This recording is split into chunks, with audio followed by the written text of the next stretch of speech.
마지막 날입니다. 한 주간 동안 열심히 기도하신 분들께 하나님 은혜가 함께 하시기를 바랍니다. 계속되는 베드로의 설교, 베드로의 예언 혹은 베드로의 대언입니다.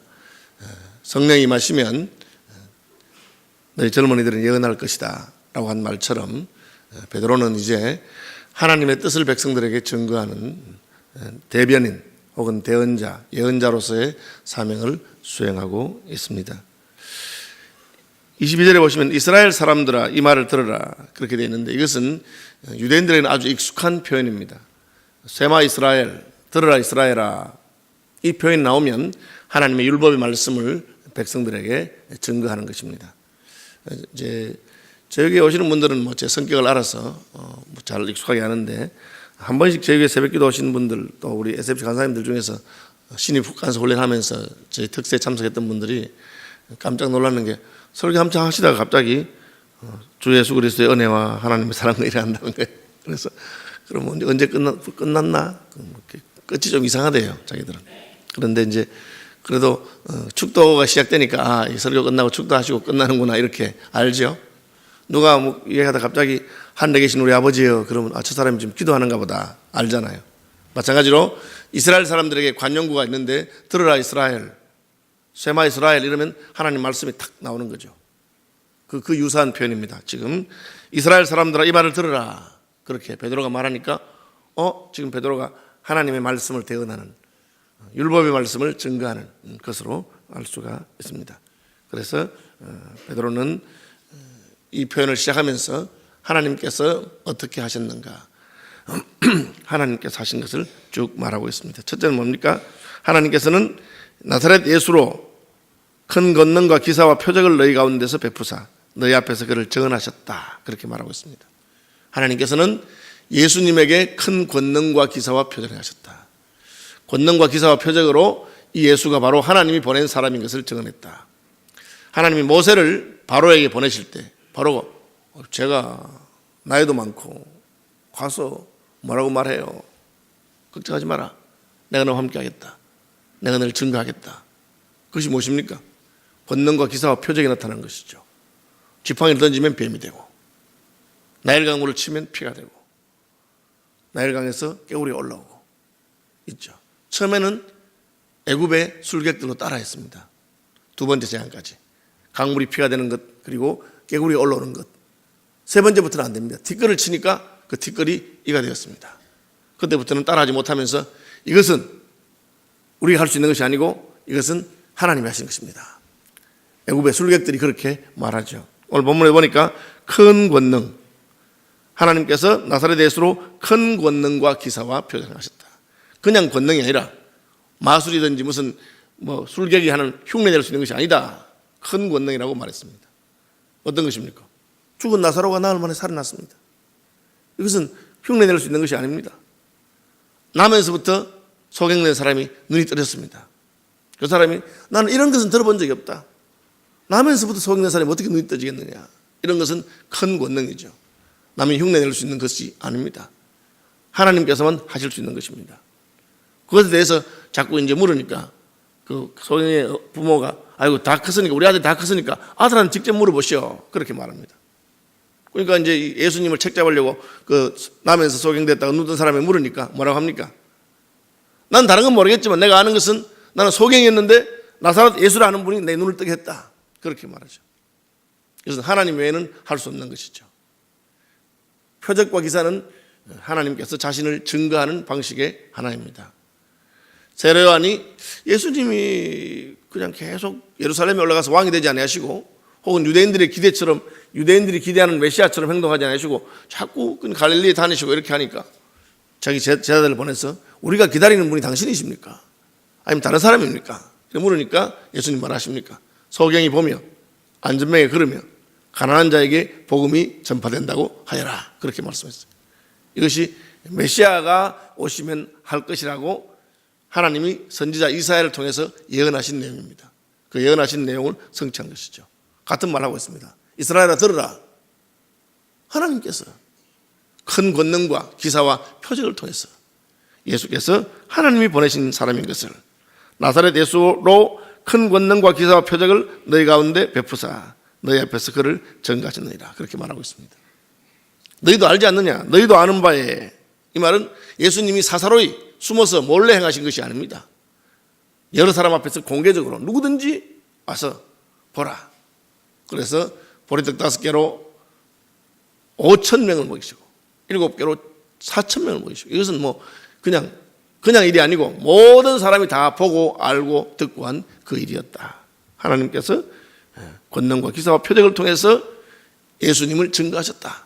너희도 알지 않느냐? 베드로가 그렇게 말하고 있습니다. 그 다음에 죽으셨죠. 예수님을 믿는데 가장 걸림이 되는 게 뭐냐면 예수님이 죽었다는 것입니다. 그것도 십자가에 죽었다는 것이죠. 그래서 십자가의 도가 유대인들에게는 그리끼는 것이라. 왜? 유대인들은 나무에 달려 죽은 자마다 하나님의 저주를 받아서 죽었다고 율법이 말했기 때문에 나무에 달려 죽은 자는 저주받은 죽음인데, 예수님이 나무에 달려서 십자가에 죽으신 걸 보니까 하나님이 저주한 사람이지 십자가에 죽은 사람이 어떻게 하나님의 메시아가 될 수 있겠느냐, 그런 생각을 하고 있었습니다. 그런데 베드로가 또 말합니다. 그가 죽은 것은 하나님의 정하신 뜻과 미리 아신 대로 내어준 바 되었다. 그것이 그냥 예수님 무슨 잘못이 있은 것이 아니고 그것은 하나님의 계획과 뜻에 따라서 죽은 것이고, 사실은 너희가 법 없는 자들의 손을 빌려서 죄 없는 예수를 죽였다. 너희가 죽인 것이다. 그런데 하나님께서는 사망의 고통을 풀어 살리셨다. 이 말은 나는 예수님의 부활을 경험했다. 그분은 십자가에 그냥 죽어서 끝난 것이 아니고, 죽어서 끝났다면 우리도 할 말이 없을 건데 죽어서 다시 살아나셨다. 그분은 저주받은 죽음으로 끝날 뿐이 아니기 때문에 그렇다. 그것을 베드로가 증거하고 있습니다. 예수님의 부활을 나는 경험했다. 이것도 다 아는 사실이기 때문에, 아무도 부인할 수 없는 사실이기 때문에 그렇습니다.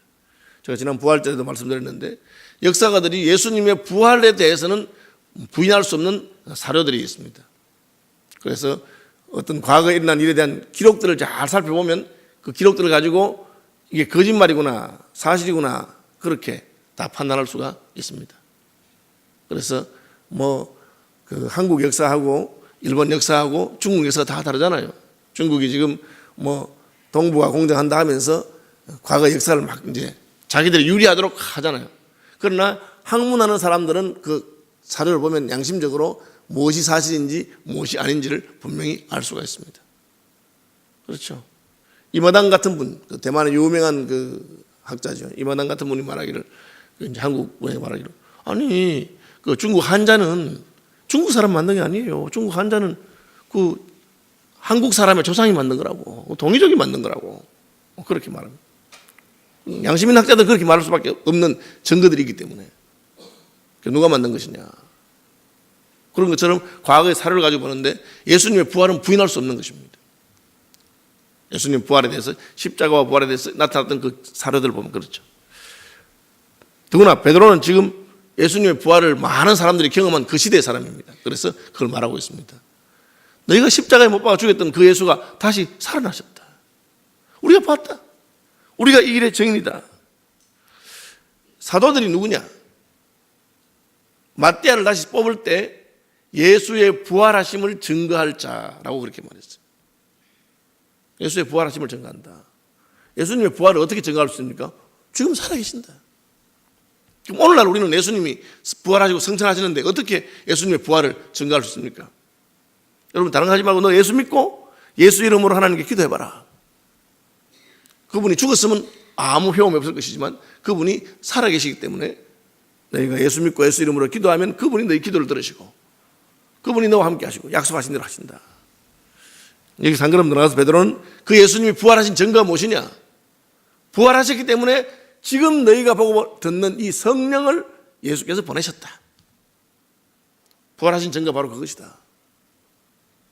예수님께서 내가 아버지께로 가면 보혜사를 너에게 보내겠다 약속하셨는데 지금 성령이 온 것을 보니까 예수님께서 부활하신 것이다. 그렇게 말하고 있습니다. 우리가 예수님의 부활을 가장 확실하게 경험할 수 있는 것이 무엇입니까? 주님의 약속을, 부활하셨으면 약속하신 대로 하십시오.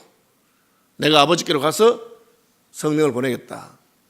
그러니까 예수 믿는 사람에게 예수의 성령이 오시는 것입니다. 그래서 그 성령으로 말미암아 우리가 예수님 부활하셨구나. 그러니까 가셨구나. 아들이 미국 갔는데 성공한 줄 어떻게 알겠습니까? 처음에는 계속 돈 붙여달라고, 아버지 돈 붙여주세요, 공부하는데 돈이 듭니다, 뭐 집값이 됩니다, 차를 사야 됩니다, 이러더만 한 몇 년 지나되면 아버지 사업이 잘 됩니다, 돈 붙여달라는 소리를 안 해. 좀 더 지나지만 거꾸로 매달 미국에서 돈이 와. 그것도 많이 와. 그러면 내가 미국은 안 가봤어도 우리 아들이 이제는 미국에서 사업에 성공하고 돈을 잘 버는구나, 성공했구나 알 수 있죠. 왜? 매달 오니까 선물도 오고 뭐 돈도 좀 있다면 차도 벤츠도 한 대 보내고 좀 있다면 비행기도 한 대 보내고 이러면 진짜 돈을 많이 벌었구나 이렇게 하지 않겠어요? 성령이 누구십니까? 하나님의 영이십니다. 그런데 예수 믿고 회개하고 예수 이름으로 세례 받는 사람에게 자꾸 성령이 많은 거예요. 초대교회는 너희도 각각 회개하여 예수 이름으로 세례를 받으라. 그리하면 성령을 선물로 받으리라. 예수 이름으로 믿고 구하면 성령을 받으니까 예수님께서 계시는구나 알 수 있죠. 그래서 이제는 거꾸로 아들 미국 보내는 아버지가 뭐 필요한 거 있으면 전화만 하면 돼. 며느라 너 엄마가 뭐가 좀 좋아 보인다 하더라. 그 말은 뭔가 사보내라 그 말이야. 그럼 오는 거죠. 그러면 이 친척 누구 모든 사람들이 저 집에는 그 아들 공부시킨다 고생했더만 결국은 아들이 성공해서 미국 가서는 이제 얼마나 효도를 하는지 모른다. 그렇게 알고 있는 것이죠.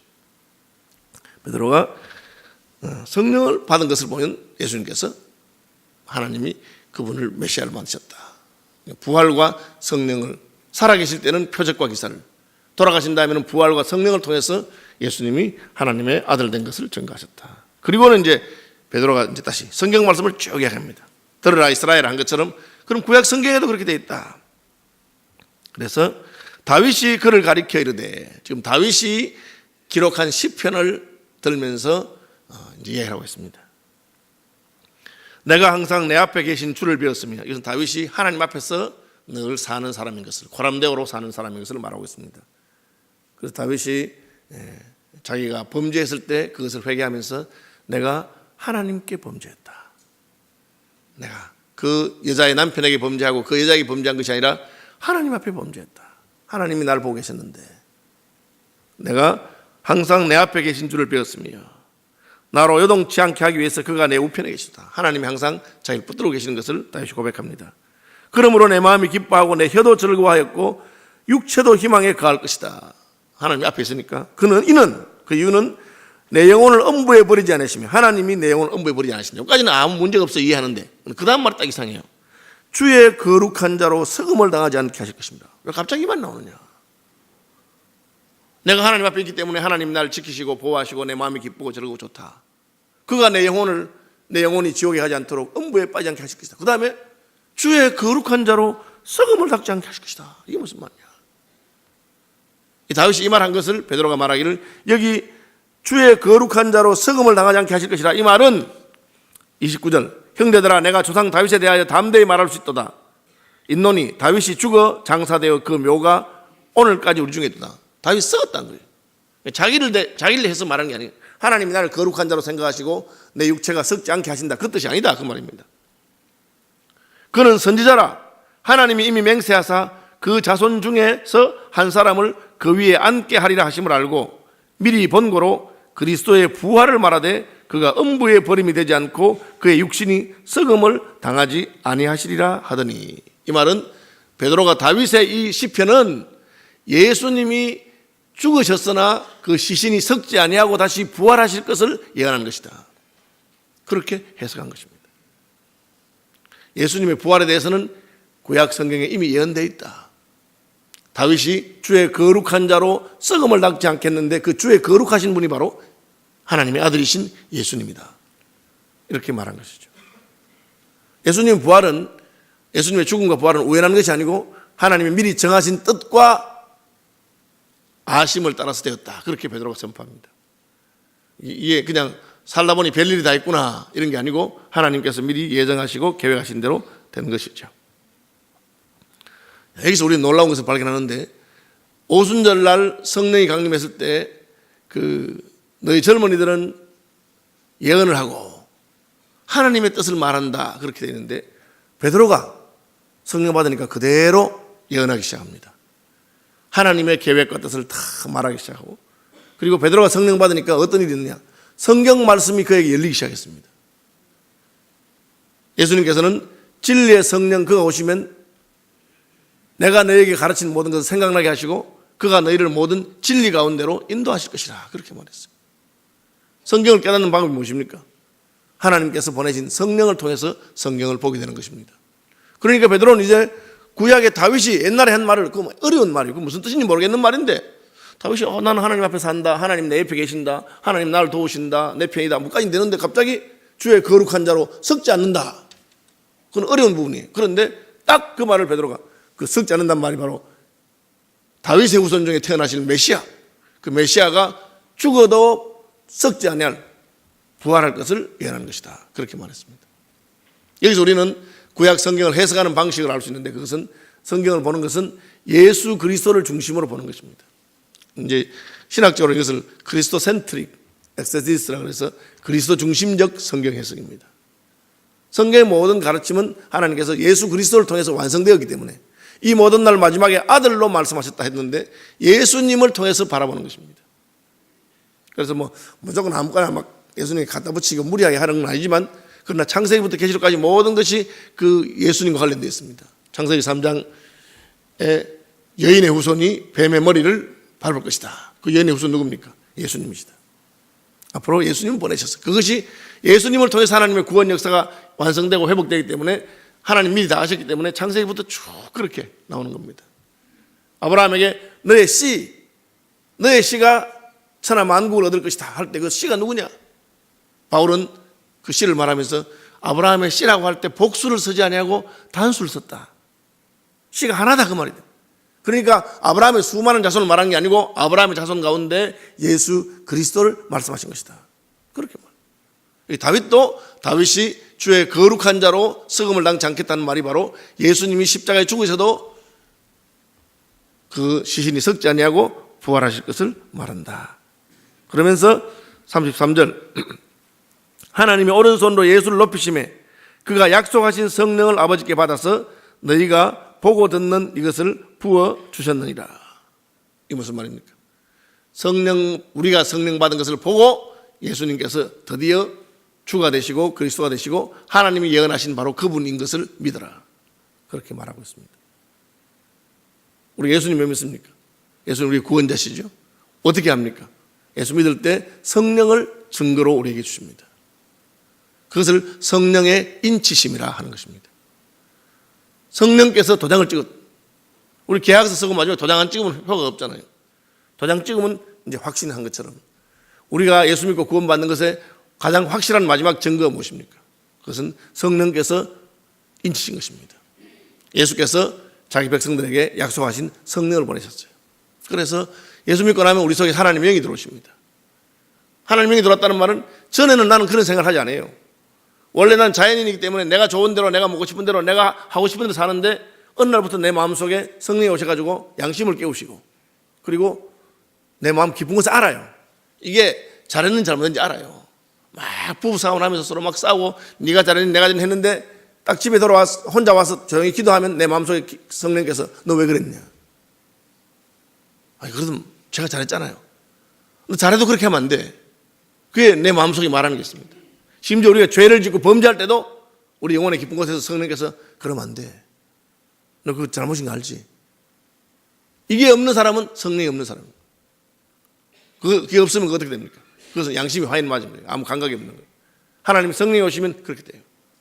그럼 설교를 듣는데 마음속에 어머나 이게 날 보고 지금 하시는 말씀이구나. 이게 너 보고 하는 말이다. 성령께서 감화를 주시고 감동을 주시고 깨달음을 주신단 말이에요. 이게 성령의 인치심입니다. 예수님의 부활하심을 가장 확실하게 증거하는 것이 무엇입니까? 그분이 교회에게 성령을 보내신 것입니다. 요즘도 한국 교회에 대해서 욕하는 사람도 많고 비판하는 사람 많죠. 이건 여러분 약갑니다. 예수 믿는다고 지금 순교하고 죽는 사람 많습니다. 제가 지난번 인도에서 회의했을 때도 마찬가지인데 그 파키스탄에 있던 그 우리 윈 선교회 대표였던 교회에 폭탄이 터져가지고 몇 년 전에 폭탄이 터져서 많이 죽었습니다. 그 목사님 죽을 뻔했는데 마침 하시다가 성찬식 준비한다고 준비하는 방에 가는 사이에 폭탄이 터져가지고 그 목사님 살아나셨어요. 오늘날 그런 시대입니다. 힘들고 핍박과 박해가 많은 시대 가운데서도 우리가 어떻게 믿음을 지켜 삽니까? 하나님께서 성령을 우리에게 보내셨어. 우리에게 확신하도록. 그냥 예수 믿는 게 괜찮은 것 같아. 기독교는 괜찮은 종교 같아. 내가 종교생활 해보니까 절에 가는 것보다 교회 가는 게 가깝고 편하고 좋아. 그런 게 아닙니다. 성령께서 친히 오셔서 우리에게 증거하시는 것이죠. 베드로가 그걸 말하고 있습니다. 말씀 묵상하시면서 기도하시는 아침 되길 바랍니다. 주 예수 그리스도의 크신 은혜와 하나님 우리 아버지의 놀라운 사랑과 성령의 교통하심이 여기 모인 모든 주의 백성들 위해 지금부터 영원토록 항상 함께 있어 지이다. 아멘.